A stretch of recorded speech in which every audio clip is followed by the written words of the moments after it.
안녕하세요, 홍씨입니다. 오늘 저는 용인 스피드웨이에 왔는데요. 바로 어떤 차를 타볼 거냐? 바로 제 뒤에 있습니다. BYD의 스포츠 전기 세단인 실입니다. 실은 제가 몇 달 전에 중국에서 시승을 해봤었는데요. 그때는 다만 제한된 상황에서 잠깐 타봤기 때문에 이 차량의 성능을 느껴보기가 좀 어려웠거든요. 근데 오늘은 이 BYD의 실을 타고 공도도 나가고, 또 지금 여기가 용인 스피드웨이이기 때문에 트랙도 타고 또 짐카나까지 타볼 예정입니다. 그렇기 때문에 굉장히 오늘 약간 익사이팅한 하루가 될 것 같은데요. 자, 그럼 먼저 공도 주행부터 나가보겠습니다. 고! 자, 본격적으로 실 주행을 나가기 전에 내외장 디자인을 간단하게 보고 갈게요. 한국 시장 같은 경우 실은 외장 컬러를 총 4가지 중에 하나를 고를 수가 있는데요. 저는 개인적으로 이 블랙 컬러가 실 디자인하고 굉장히 잘 어울린다라는 느낌이 있었습니다.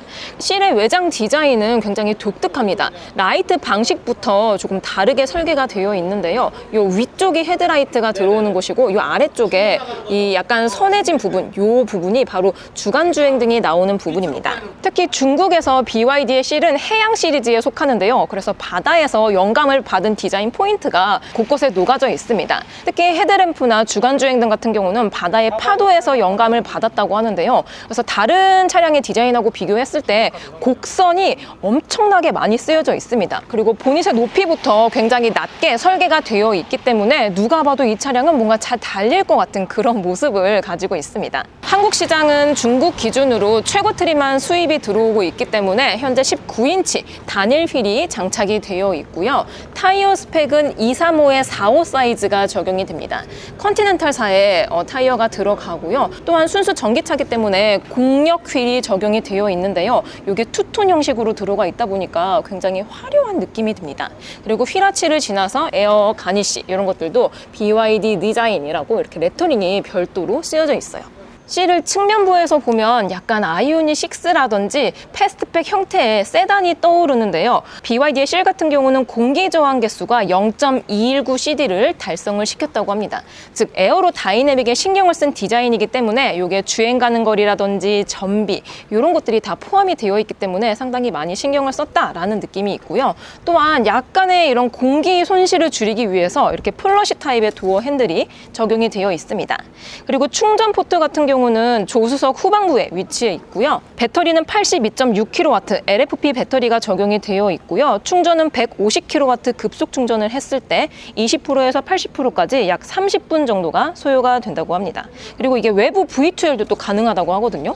그래서 나름의 이런 전자 장비까지 같이 챙긴 모습을 볼 수가 있습니다. 자, 그리고 BYD 실의 후면부를 보고 계시는데요. 실은 이 라이트가 굉장히 화려하고 예쁩니다. 현재 제가 비상등을 점등을 시켜둔 상태인데요. 순차 점등식이 들어가면서 고급스러움을 챙겼고요. 또한 이 리어램프의 디테일을 보시면 물방울들이 엄청나게 많이 들어가 있거든요. 이게 바다의 물방울을 모티브로 만들었다라고 합니다. 확실히 해양 시리즈답게 컨셉에 정말 충실한 느낌이 듭니다. 그리고 후면부에는 BYD 레터링과 함께 seal 이렇게 들어가 있고요. 트렁크 리드 부분에는 약간의 덕테일 스포일러 기능이 겸비가 되어 있기 때문에 확실히 이러한 부분에서도 공기 저항을 덜 받을 수 있게 설계가 되어 있고요. 또 범퍼 하단부를 보시면은 디퓨저를 레이싱카에서 영감을 받은 거를 넣었다고 하는데요. 진짜 이것만 보더라도 이 차는 고성능을 지향한다라는 거를 단박에 알 수가 있습니다. 트렁크 버튼은 번호판 위쪽에 위치해 있습니다. 이렇게 버튼 형식으로 당연히 전동 트렁크가 탑재가 되어 있고요. 기본 용량은 400리터를 가지고 있습니다. 그리고 아래쪽에 보면은 러기지 보드도 꽤 넓은 용량이 들어가 있고요. 사실 동급 차량들하고 비교했을 때 트렁크 용량이 엄청 크지는 않지만 얘가 이제 전동화 차량이기 때문에 프렁크가 있거든요. 전방부의 프렁크는 총 53리터 정도를 가지고 있는데요. 다만 용량이 뭐 테슬라라든지 이런 전기차들처럼 엄청 크지는 않지만 웬만한 뭐 충전기, 완속 충전기라든지 세차 용품 정도는 무리 없이 보관할 수 있는 공간이 나옵니다. 또 위쪽에 보면은 이런 보닛룸 안쪽에도 흡차음제가 꽤 많이 적용이 되어 있어요. 자, 그리고 BYD 실 실내도 한번 들어가 보겠습니다. 실내 컬러 같은 경우는 타오마스 블랙 단일 컬러가 적용이 되어 있고요. 또 버킷형, 헤드레스트 일체형 버킷형 시트가 장착이 되어 있어서 그런지 뭔가 스포츠 세단의 느낌을 좀 더 강조해주고 있습니다. 전방부에 보시면은 6.25인치 클러스터가 장착이 되어 있고요. 지금 이 360도 파노라마 뷰 이게 나와 있는데 이 중앙부의 12.8인치는 회전식 디스플레이가 적용이 됩니다. 그래서 이렇게 버튼을 누르면은 세로 방식으로도 사용할 수 있고 다시 또 누르면은 가로 방식으로도 사용할 수 있기 때문에 특히 내비를 볼 때는 세로 방식이 조금 더 편하거든요. 그래서 입맛에 맞춰서 세팅을 할 수 있다는 것도 장점으로 느껴지고요. 또한 이게 4G 커넥티비티 시스템을 사용하고 있습니다. 그렇기 때문에 플로라든지 이런 다양한 어플을 사용을 할 수 있고요. 또한 무선 업데이트와 함께 폰 프로젝션도 가능합니다. 그리고 기어 레버는 요즘 많이 칼럼식을 사용하는데 BYD의 실은 이렇게 토글 방식의 기어 레버를 적용을 하고 있습니다.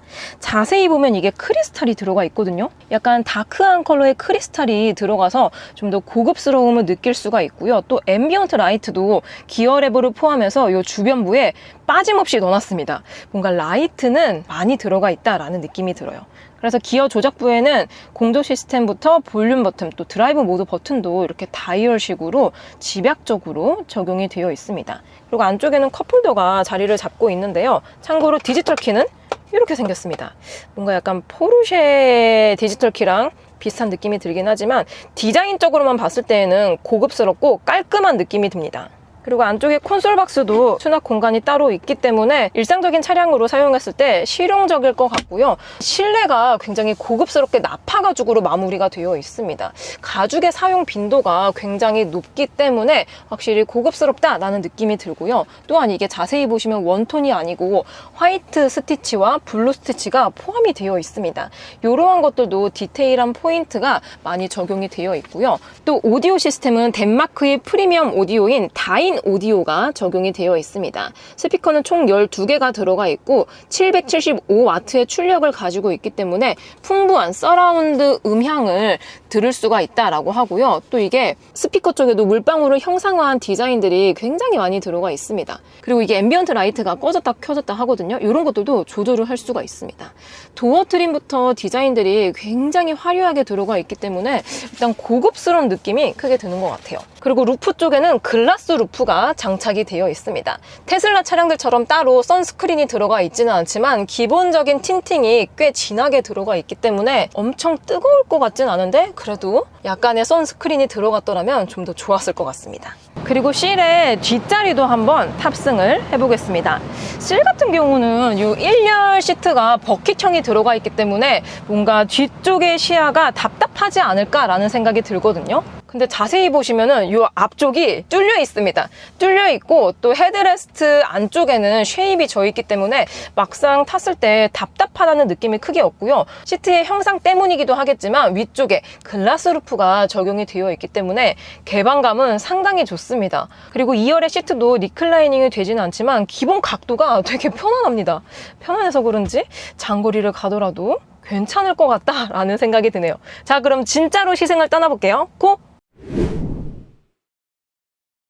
짠! 저는 BYD의 C를 타고 도로에 나왔습니다. 사실 이 C이 스포츠 전기 세단이라고 하긴 하지만 수도권에 사시는 분들은 공감하실 거예요. 달릴 수 있는 환경이 한국은 별로 없기 때문에 데일리로 운용했을 때 얼마나 이 차가 편안한지, 이 차의 성능이 어떠한지 이런 것들이 가장 중요하다라고 생각을 하는데요. 일단 저는 지금 공도에 나온 상태입니다. 그리고 저는 지금 용인 스피드웨이에 왔기 때문에 여기 지금 용인이거든요. 그리고 방직터 넘어볼게요. 오우, 한 번도 안 좋은 노면. 오, 이게 전기 세단 같은 경우는 승차감이 SUV라든지 다른 세그먼트와 비교했을 때 승차감을 약간 하드하게 탄탄하게 조여놓는 경우가 많습니다.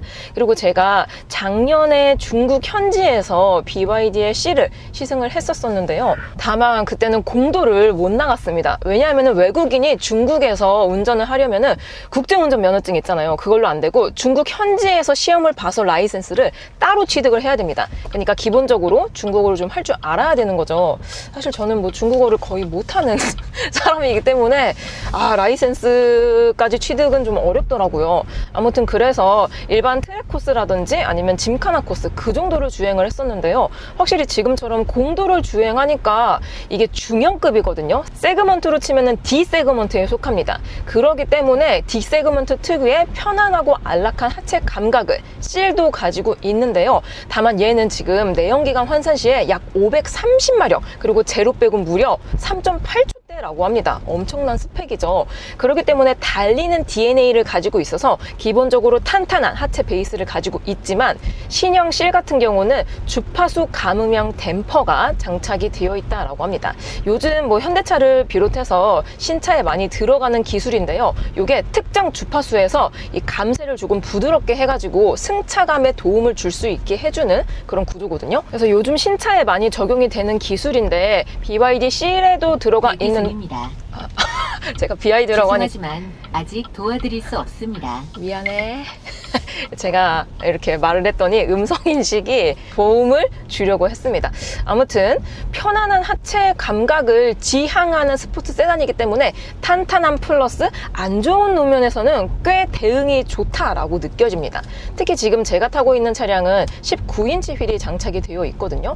그리고 스포츠를 지향하는 차량이기 때문에 타이어 편평비가 조금 적은 게 들어가 있습니다. 그럼에도 불구하고 이 정도의 하체를 가지고 있기 때문에 한국 차량들과 비교했을 때 정확히 동급 전기차가 없기는 하거든요. 근데 공기역학이라든지 디자인만 봤을 때는 현대의 아이오닉 6하고 좀 비교를 할 수 있을 것 같은데요. 아이오닉 6 같은 경우는 생김새와 조금 정반대되는 아주 안락하고 컴포트한 하체를 지향하고 있었습니다.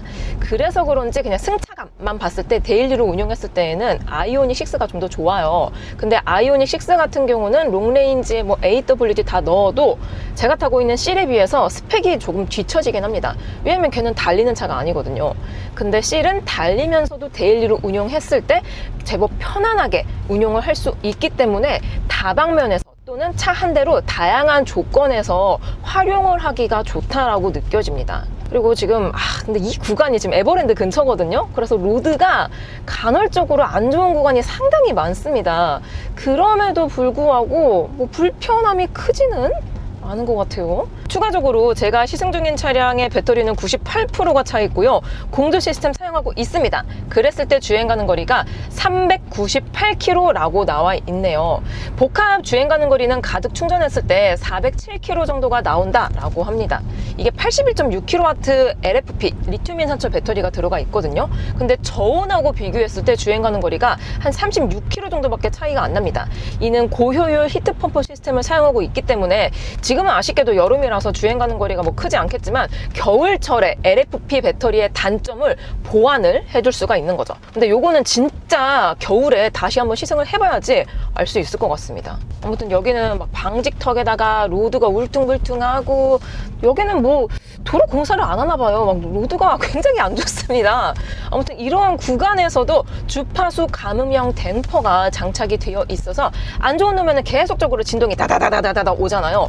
그 안 좋은 노면 진동을 세팅값에 의해서 편안하게 컴포트하게 하체를 만들어주고 있다 보니까 사실 운전자는 저 지금 운전하고 있잖아요. 운전자는 그렇게 불편하다라는 생각이 들진 않습니다. 그리고 막상 이런 공도 주행을 했을 때에도 스포츠 세단은 대다수가 하체가 조금 탄탄해가지고 안 좋은 노면에서 굉장히 이런 진동들이 울려 퍼지거든요. 근데 C는 그냥 일반 도로를 탔을 때 사실 그런 느낌이 크게 없습니다. 그리고 방금은 제가 브레이크를 조금 세게 밟았거든요. 근데 전기차들은 대다수가 회생제동 기능이 들어가 있기 때문에 C도 자연스러운 회생제동을 개입을 해주고 있는데요. 뭔가 이 브레이크 감각, 그러니까 차의 속도가 감쇄되는 느낌은 다른 전기차들하고 비교했을 때 약간 차이점이 있기는 합니다. 뭔가 독특해요. 그래서 첫 번째 공도 코스를 한 5분에서 10분 정도로 주행을 하고 지금 약간 쿨링 타임이거든요. 이제서야 이 BYD C의 실내가 뭐가 있는지 보입니다. 일단 전방의 클러스터가 사실 디자인 자체가 다른 브랜드에서 보지 못했던 아주 새로운 디자인이 들어가 있기 때문에 조금 눈에 익는 데까지는 시간이 걸리지 않을까 싶습니다. 지금 제가 시승 중인 차량의 타이어 공기압은 전류는 35에서 36 psi, 후륜이 조금 높네요. 공기압이 42.3 psi로 맞춰져 있습니다. 이거는 왜 이렇게 세팅을 했는지 모르겠지만 아무튼 전륜과 후륜의 공기압 차이가 조금 크네요. 그리고 클러스터에 보면은 전기 소모를 내가 얼마나 했는지 이런 것들을 디지털 숫자로 표기화해서 보여주고 있습니다. 근데 같은 브랜드의 BYD의 아토3가 한국에 제일 처음으로 런칭이 되었잖아요. 그리고 시승기도 제가 만들었었는데 아토3와 비교했을 때 BYD 실은 조금 더 고급스러운 차량이긴 하거든요. 가격대도 비싸고. 그래서 그런지 클러스터 디자인이 아예 다른 게 들어가 있네요. 그리고 보여주는 그래픽도 좀 더 다양합니다. 아토3는 개인적으로 좀 불편한 그런 기억이 많았었는데 실은 확실히 보여주는 그래픽이 좀 더 많아서 그런지 편리하게 느껴지네요. 그리고 이 회전형 디스플레이. BYD 하면 사실 저는 이 회전형 디스플레이가 가장 먼저 생각이 나더라고요. 제가 중국에서 이 BYD C를 시승했을 때 가장 아쉬웠던 포인트 중에 하나가 바로 어댑티브 크루즈 컨트롤, 스마트 크루즈를 사용을 못 해봐서 너무 아쉬웠거든요. 왜냐하면 트랙 주행에다가 짐칸 하는데 이거 ADS를 어떻게 써요? 못 하잖아요. 그래서 굉장히 좀 아쉬움이 남아 있었는데 지금은 공도 주행이기 때문에 이 코너 구간 지나가면 어댑티브 크루즈 컨트롤 사용을 해보겠습니다. 버튼을 누르고 ACC가 활성화되었습니다 라고 한 다음에 속도를 이렇게 근데 앞에 차량이 지금 갑자기 가속을 해가지고 앞에 지금 강병희님이 타고 계시거든요. 근데 인식되는 게 굉장히 자연스럽습니다. 마치 진짜 사람이 운전해주는 듯한 느낌이랄까요? 그리고 앞차와의 간격 조절도 물론 다 들어가 있습니다. 지금은 가장 가깝게 실행을 시켜둔 상태이고요. 생각보다 주행보조 기능의 완성도가 높게 느껴집니다. 근데 제가 방금 이 C를 타서 아직 기능들을 익힐 시간이 부족했었거든요. 그래서 차선 보조와 핸들 보조 기능이 들어가 있기는 한데 그게 지금 활성화가 되는지 안 되는지 모르겠습니다. 분명히 스티어링의 버튼에는 이 핸들 마크와 차선 마크가 있거든요. 이걸 꾹 눌러야 될까요? 이건 잘 모르겠네요. 아무튼 앞차와의 간격 조절이라든지 엑셀링과 브레이킹을 상당히 부드럽게 해주다 보니까 완성도에 있어서 만족스러움이 듭니다. 그리고 지금은 내리막길이라서 은은하게 회생제동이 개입이 되고 있거든요. 그랬을 때에도 급하게 회생제동이 너무 강력하게 들어오게 되면은 피칭 현상이 발생이 될 수밖에 없는데요. 그러한 현상, 그러니까 운전자가 불쾌하다라든지 스트레스라든지 불편하다라고 느낄 수 있는 요소들을 최대한 좀 억제를 해놨다라는 느낌이 있습니다. 그리고 BYD 측에서도 한국 시장에 선 공개, 선 출시를 했었던 아토3와 비교했을 때 C는 훨씬 더 진보된 ADAS 기술과 함께 좀 더 완성도가 높은 차량이라고 강조를 하시더라고요. 근데 진짜 이 아토3도 사실 가격대를 생각하면 나쁘지가 않은 차량이었거든요. 근데 실은 성능에 있어서 만족감이 월등하게 높습니다. 여태까지 계속 크루즈 컨트롤을 실행을 시키고 가고 있는 상태예요. 저 지금 엑셀이라든지 브레이크 안 밟고 있습니다. 와, 앞차가 지금 또 이제 브레이크를 잡고 있는데 되게 자연스럽게 가감속을 해주고 있어요. 방지턱을 넘어도 불편하지가 않아요. 얘가 과연 출력이 530마력, 제로백 3.8초 맞나요? 방금은 간이 방지턱이었거든요. 보통 간이 방지턱은 되게 뾰족하고 높이가 높습니다. 그래서 어떠한 차를 타더라도 솔직히 뭐 S클래스 막 그 급 아닌 이상 충격이 운전자에게 좀 신경질 쪽으로 다가올 수밖에 없거든요. 근데 방금 이 간이 방지턱을 넘었을 때 S클래스만 아니에요, 당연히. 근데 비교적 요 가격대 포지션에 있는 차량들하고 비교했을 때 편안한 하체를 만들어주고 있습니다. 말 나온 김에 제가 음성인식 기능 한번 사용을 해볼게요. 하이 BYD, 뭐 도와드릴까요? 운전석 통풍 시트 켜줘. 물론입니다. 운전석에 시트 통풍을 켜겠습니다.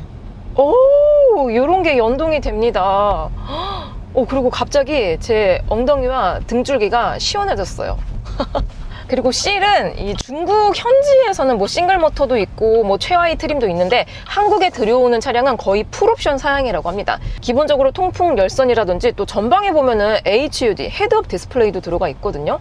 그러니까 내가 옵션을 추가하지 않더라도 기본적으로 옵션들이 좀 빵빵하게 들어가 있기 때문에 이것도 동급 경쟁 차종들하고 비교했을 때 장점으로 다가올 수 있을 것 같습니다. 아, 여기가 진짜 방직턱 많은 구간이거든요. 일부러 이 구간을 잡으신 것 같아요. 왜냐면은 이 차량의 승차감을 느껴보기 위해서는 고속주행도 좋긴 하지만 고속주행을 못했을 때에는 연속된 방직턱 구간이라든지 이렇게 노면이 안 좋은 구간을 지속적으로 갔을 때 느껴볼 수가 있거든요.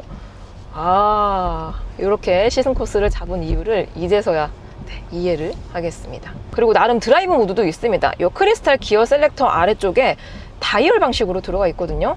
드라이브 모드는 총 에코, 노멀, 스포츠 그냥 깔끔하게 들어가 있습니다.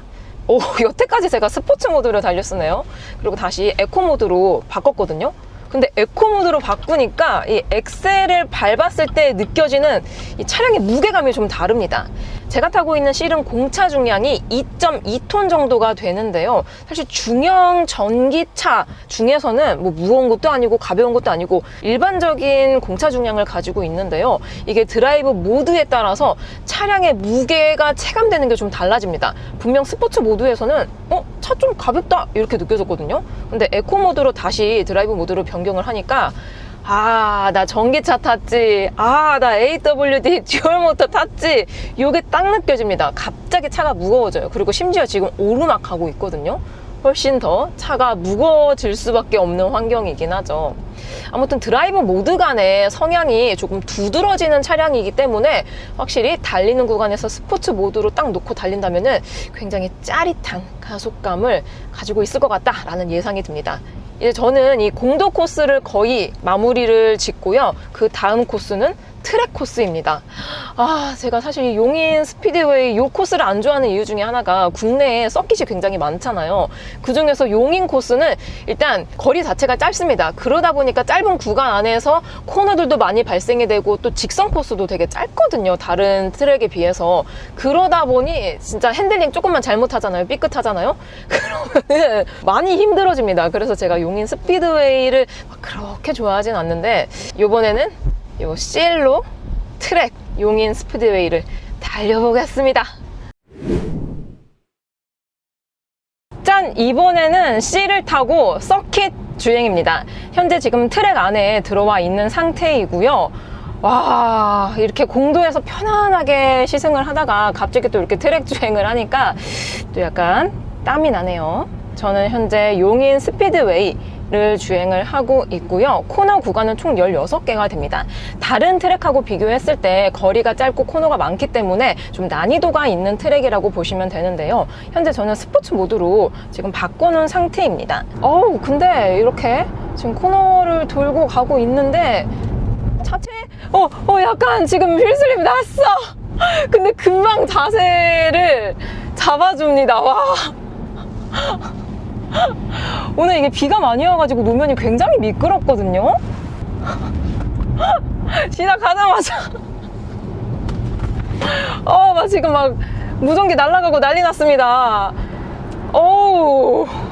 야, 토크 벡터링 시스템이 들어가 있거든요. 지능형. 그래서 그런지 코너 구간에서 각 토크의 분배를 조절해주고 있기 때문에 보다 안정적인 손해를 할 수가 있습니다. 지금 170에서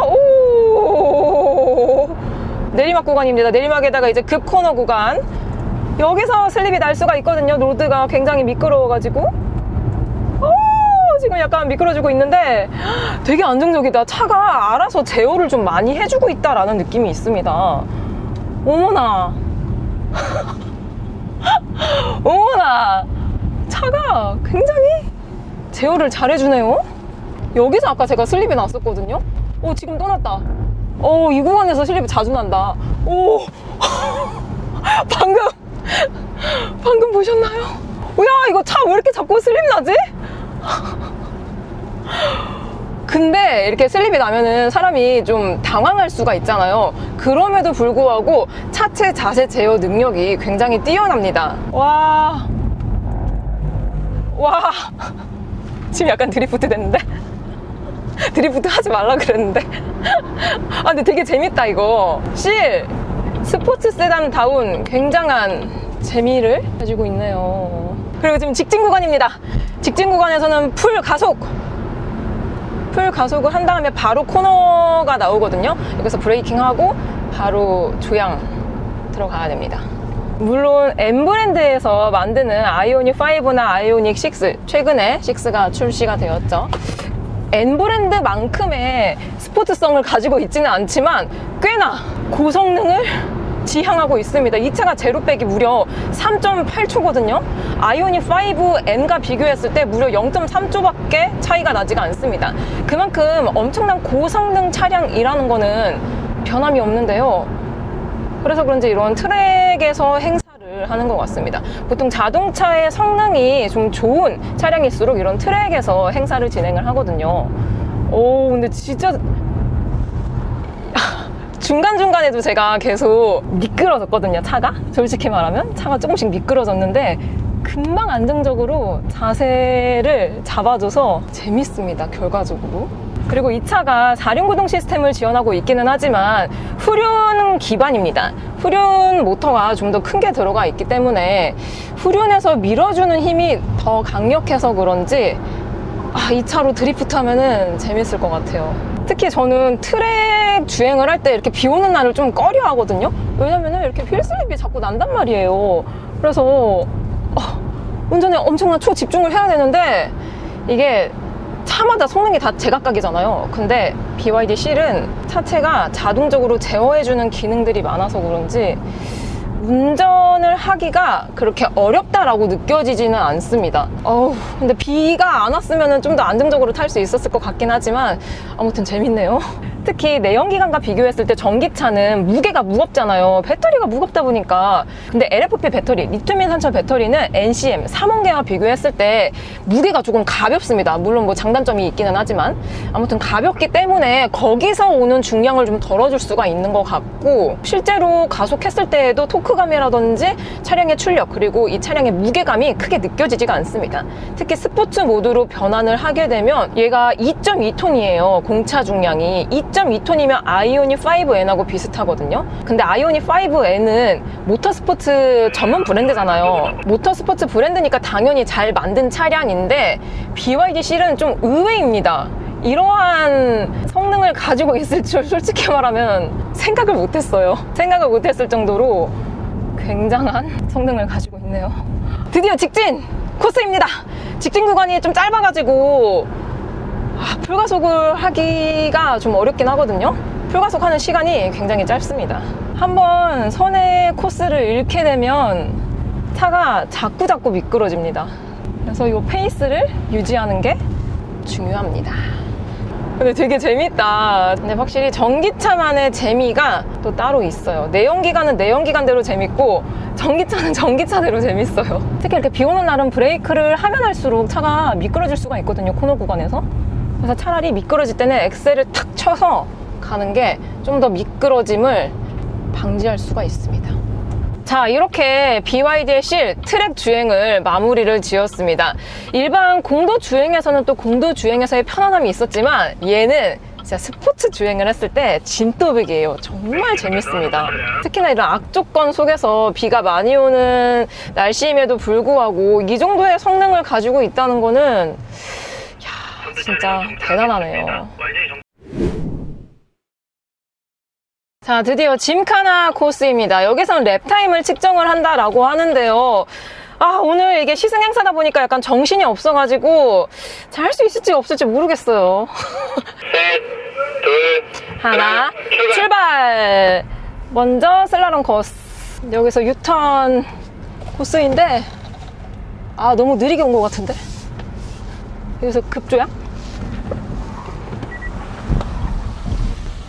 와! 잘 타셨습니다. 다시 이제 이번에는 조금 차를 약간 날려보겠습니다. 아까 전에는 굉장히 그냥 컴포트하게 주행을 했거든요, 제가.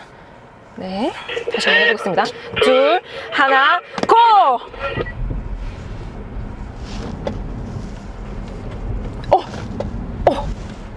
여기서 약간 슬립이 날 수가 있는데, 어떡해. 여기서 랩 타입이 많이 줄어들었을 것 같습니다. 우와, 그래도 코는 안 친 것 같아요. 아슬아슬하게.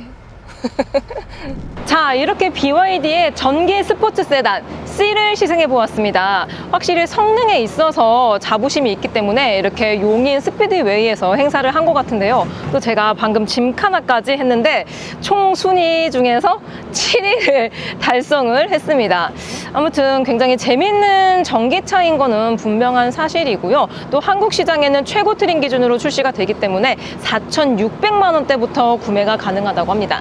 다만 현재까지는 아직 보조금이 발표가 되진 않았지만 거의 아토3와 비슷하게 한 150에서 200만 원 그 사이 정도로 나오지 않을까 싶습니다. 저는 그럼 다음 영상으로 찾아뵐게요. 안녕.